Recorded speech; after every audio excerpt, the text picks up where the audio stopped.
න්‍යෂ්ටික සන්නද්ධ අසල්වාසීන් වන ඉන්දියාව සහ පාකිස්තානය අතර උද්ගත වෙමින් පවතින අතතීන් මැද්දේ ඉන්දියාව සිය සුපර්සොනික් ක්‍රූස් මිසයිල් වලින් සමන්විත යුද නෞකාවක් පාකිස්තානය ආසන්නයට යාත්‍රා කරවමින් සිටින බව වාර්තා වනවා. බ්‍රිතාන්‍ය පුවත්පතක් වන ද ටෙලිග්‍රාෆ් වාර්තා කළේ ඉන්දියානු නාවික හමුදාව සිය බටහිර බලඇණිය උතුරු අරාබිමුහුදේ ස්ථානගත කර ඇති බවයි.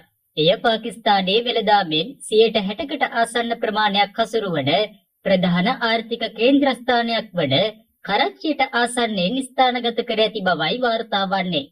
දෙම බලඇණියට ගුවන් යානා ප්‍රවාහන නෞකාවක් ප්‍රහාරක යාත්‍රා සහ සබ්මරීන් නාශක යාත්‍රා ඇතුළත් වන අතර එය දල වශයෙන් පාකිස්තාන වෙරළේ සිට සැතපුම් 300 සිට 400 දක්වා දුරින් පිහිටා ඇති බව සඳහන්. මෙම නැව් වලින් සමහරක් බ්‍රහ්මෝස් ක්‍රූස් මිසයිල් වලින් සන්නද්ධ වන බව විදේශ මාධ්‍ය වාර්තා කළා. නාවික බලඇණියට අන්තර්ගත ආයුධ රැසක්ම ඉන්දුරුසියානු සංවර්ධනය කරන ලද ආයුධ වන බවයි පැවසෙන්නේ.